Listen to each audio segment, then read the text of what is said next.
தோழர்கள் அனைவருக்கும் வணக்கம். தமிழ்நாட்டில் சில நாட்களுக்கு முன்னாடி சேலம் தீவெட்டிப்பட்டி கலவரத்தை பற்றி நீங்கள் பல்வேறு செய்திகள் பார்த்துருக்கக்கூடும். குறிப்பாக கடந்த மே 1ஆம் தேதி தீவெட்டிப்பட்டியில் நடந்த ஊர் மாரியம்மன் திருவிழாவில் தாழ்த்தப்பட்ட மக்களை கோயிலுக்குள்ள அனுமதிக்க முடியாதுன்னு சொல்லி வன்னிய சாதி வெறியர்கள் அந்த மக்கள் மீது தாக்குதல் நடத்தி பல நபர்கள் மீது மண்டை உடைக்கப்பட்டு கை கால்லாம் உடைக்கப்பட்டிருக்கு. இந்த சம்பவத்தை பொறுத்தவரை பொது கோயில்களில், அதாவது இந்து அறநிலைத்துறை கட்டுப்பாட்டில் இருக்கின்ற ஒரு கோயிலில் தாழ்த்தப்பட்ட மக்கள் காலங்காலமாக போயிட்டு வந்துக்கிட்டு சாமியை கும்பிட்டுட்டு இருக்கிறாங்க. ஆனால் இந்த ஆண்டு கோயிலுக்குள்ள அனுமதிக்க முடியாதுன்னு சொல்லி வன்னியர் சங்கத்தை சேர்ந்த சின்ன கவுண்டர் அப்படிங்கிற நபர் கோயிலை இழுத்து மூடி நீங்கள்லாம் வெளியே தான் நின்று கும்பிடணும், உங்களுக்கு உள்ள அனுமதி கிடையாது அப்படின்னு சொல்லி வாக்குவாதத்தில் ஈடுபடுறாரு. இந்த வாக்குவாதத்தை ஈடுபடுறதோடு மட்டுமல்ல, அந்த மக்களை மொத்தத்தையும் கோயிலுக்குள்ள அனுமதிக்காம தடுப்பது என்கிற ஒரு ரவுடி கும்பல்களாகவே செயல்பட்டு இருக்கிறாங்க. அதோடு மட்டுமல்ல, இது 2ஆம் தேதி வட்டாட்சியர் தலைமையில ஒரு கமிட்டி கூட்டப்படுது. 2 ஊர் தரப்புல இருந்தும் நபர்கள் வரவழைக்கப்பட்டு இந்த கோயில் சம்பந்தமான பிரச்சனைகளை தீர்ப்பதற்கு அந்த கூட்டம் நடக்குது. அந்த கூட்டத்திலையும் வட்டாட்சியர் பேசுறாரு. தாழ்த்தப்பட்ட மக்களை சார்ந்தவர்கள் அதனுடைய பிரதிநிதிகள் எங்களை அனுமதிக்கணும் அப்படிங்கிற கோரிக்கைகளை முன்வைத்து தொடர்ச்சியாக தங்களுடைய தரப்பு நியாயங்களை பேசுறாங்க. ஆனால் இந்த எந்த நியாயத்தையும் பொருட்படுத்தாமல் ஆதிக்க சாதி வெறி கொண்ட இந்த கும்பல் அனுமதிக்க முடியாது என்று சொல்லி அந்த மக்களை தீண்டத்தகாதவர்களாக மாற்றுவது, தீண்டத்தகாதவர்களை போல நடத்துறாங்க அப்படிங்கிறத யதார்த்த பிரச்சனை. இன்னொரு பக்கம் இவங்க சொல்லக்கூடிய காரணம் என்னன்னு பார்த்தீங்கன்னா, இவங்களுக்கு எல்லாத்துலேயும் உரிமை கேட்குறாங்க. கோயில் நிர்வாகத்தில் உரிமை கேட்குறாங்க. இவங்க உள்ள அவங்க ஆதிக்கத்தை செலுத்தணும் அப்படிங்கிறத பார்க்குறாங்க என்கிற கருத்தை தான் அவங்க வன்னிய சாதி வெறியர்கள் முன்வைக்கிறாங்க. ஏற்கனவே இந்த பிரச்சனை போன ஆண்டே தொடங்கியது. போன ஆண்டு இதே போல சித்திரை மாதத்துல தான் திருவிழா நடத்தப்படுது. இந்த திருவிழாவில் அவங்களுடைய வன்னிய சாதி வெறியை ஊட்டுகின்ற வகையில அதனுடைய ஆடல் பாடல் நிகழ்ச்சியில பாடல் போடப்படுது. அதுக்கு எதிர்ப்பு தெரிவித்து தாழ்த்தப்பட்ட மக்கள் இது பொது கோயில்கள்ல இப்படி ஒரு குறிப்பிட்ட சாதியினுடைய அடையாளத்தை வெளிப்படுத்துறாங்க அப்படின்னு சொல்லி அதை கண்டிச்சாங்க. அதை தான் மீண்டும் இந்த ஆண்டு கோயிலுக்குள்ளே இவர்களை அனுமதிக்க கூடாதுன்னு சொல்லி ஒரு திட்டமிட்ட வகையில மே 2ஆம் தேதி ஒரு கலவரத்தை நடத்தியது பாமக உள்ளிட்ட சாதி வெறியர்கள். பாமக எங்கெல்லாம் இருக்கிறதோ அங்கெல்லாம் தலித் மக்கள் மீது, இன்னும் பிற்படுத்தப்பட்ட மக்கள் மீது ஒரு சாதி வன்மத்தை தொடர்ந்து கட்டவிழ்த்து இருக்கிறார்கள். ஏற்கனவே தமிழகத்துல திராவிட மாடல் அரசு அப்படின்னு சொல்லி பேசப்படுது. எல்லாருக்கும் சமத்துவத்தை உருவாக்குவோம் அப்படின்னு சொல்லிக்கிட்டு இருக்கிற இந்த திராவிட மாடல் அரசுல தான் இது போல சாதிய வன்முறைகள் அதிகரிச்சிருக்குது. ஏற்கனவே திரௌபதி அம்மனுடைய கோயில் திருவிழாவின் பொழுது இதே போல தலித்களை கோயிலுக்குள்ள அனுமதிக்காம தடுத்தாங்க. வேங்க வெயில்ல தலித் மக்களுடைய குடிக்கிற தண்ணியில மலத்தை கலந்தாங்க. அந்த சாதி வெறியர்களை இன்று வரையும் கண்டுபிடிக்கல, அவர்களுக்கு தண்டனை கிடையாது. இப்படி தமிழ்நாடு முழுவதும் சாதிய வன்முறைகள் என்பது அதிகரிச்சிருக்குது. இப்போ இதற்கு அடிப்படையானது என்ன அப்படின்னா, இங்க ஒரு சில சாதி வெறியர்களுடைய சுயலாபத்திற்காக தான் இந்த வேலைகள் செய்யப்பட்டிருக்குது.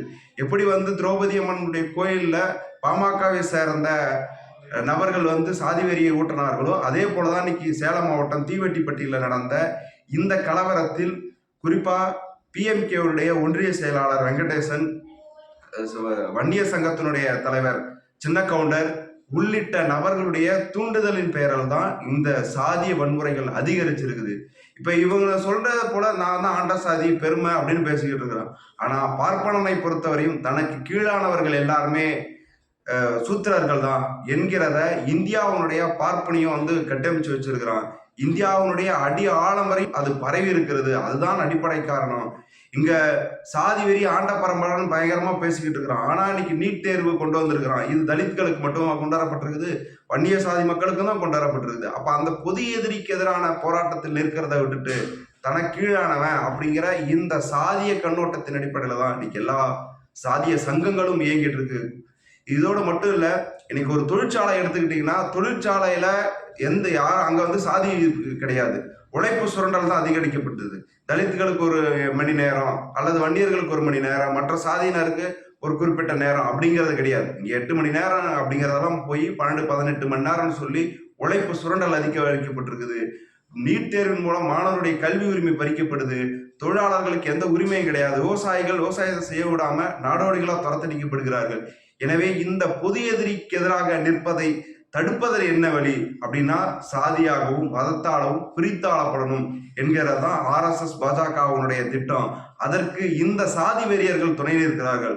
தமிழகத்துல கடந்த நாடாளுமன்ற தேர்தல் நடந்து முடிந்திருக்கு. இந்த தேர்தலின் போது பாமகவும் பிஜேபியும் கூட்டணி வைத்தார்கள். கூட்டணி வைத்ததனுடைய விளைவு இன்னைக்கு பாத்தீங்கன்னா சாதி வெறி ஆட்டம் என்பது அதிகரிச்சிருக்குது.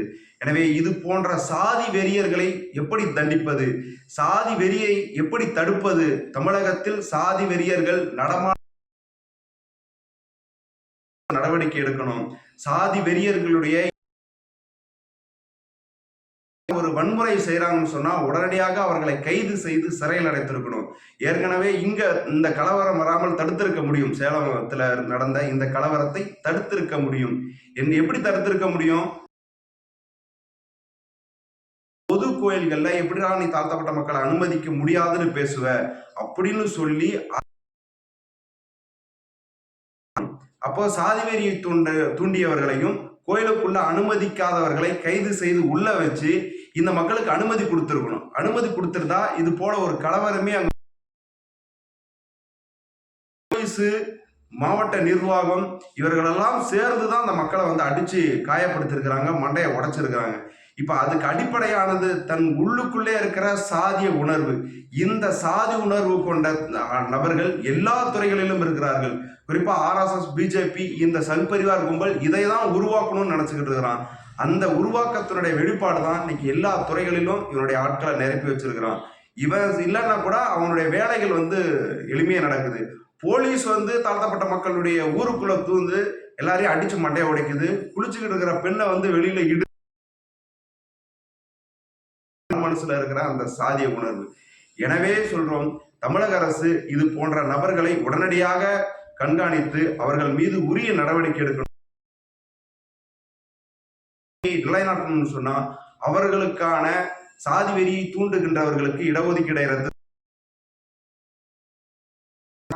வன்னியர் சங்கம் உள்ளிட்ட சாதியவாத மதவாத அமைப்புகளை தமிழகத்தில் தடை செய்கிறோம் என்கின்ற சட்டத்தை கொண்டு வர வேண்டும்.